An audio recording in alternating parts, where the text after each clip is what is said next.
Nous sommes en train d'étudier ensemble cette vocation, cette 5e vocation que Dieu vous donne de passer la bonne nouvelle de Jésus-Christ aux autres. Alors, nous avons vu déjà 2 points, mais Dieu se constitue une famille.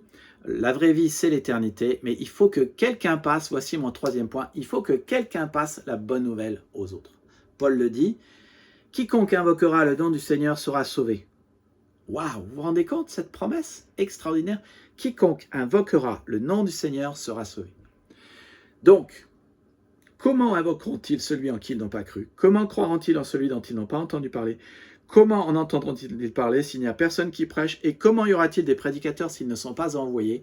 Selon qu'il est écrit qu'ils sont beaux, écoutez bien cela, qu'ils sont beaux les pieds de ceux qui annoncent la paix, de ceux qui annoncent de bonnes nouvelles. Voilà, c'est le 5e appel de Dieu pour ta vie, pour ma vie.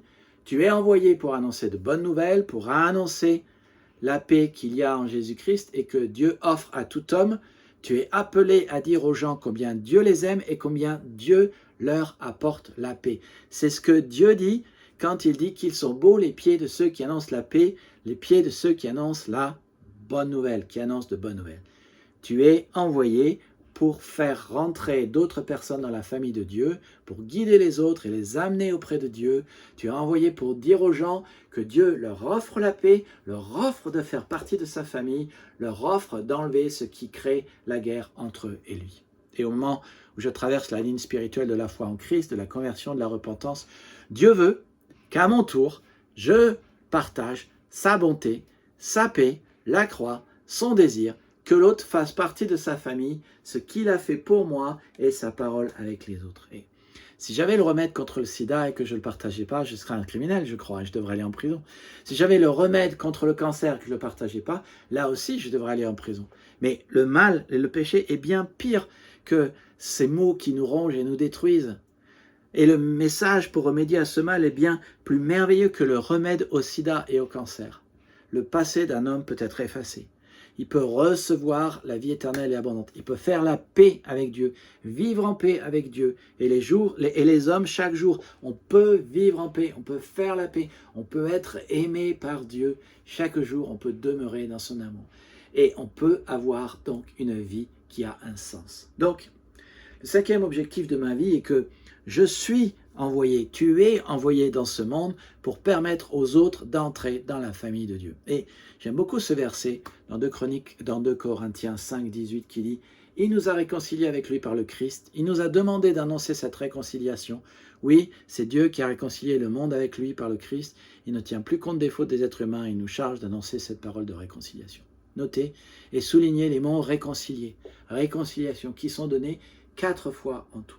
En français courant, si je devais traduire de Corinthiens 5, 18, je dirais « Par le Christ, Dieu a fait la paix avec nous et lui, puis Dieu nous a donné l'œuvre d'amener les autres à faire la paix avec lui. » Dieu a fait la paix entre nous et lui.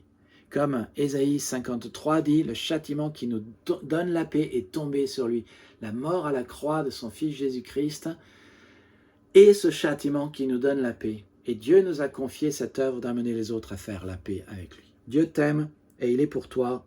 Et tu peux être en paix avec Dieu maintenant. Tu peux faire la paix avec Dieu maintenant.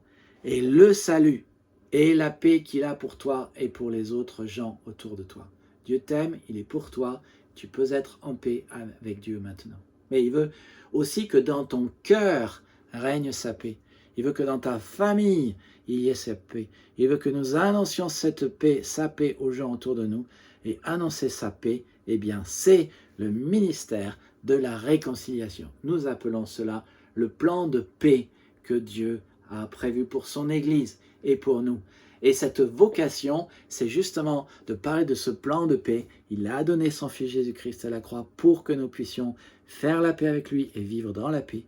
Vivre dans la paix avec lui, vivre dans la paix avec notre famille, vivre dans la paix avec tous les hommes, vivre dans la paix avec notre prochain, vivre dans la paix avec tous les gens qui sont dans notre vie. Voilà, vous aimeriez en savoir plus? Eh bien, rendez-vous dans la prochaine vidéo, abonnez-vous et ne ratez pas demain. Que Dieu vous bénisse. À bientôt.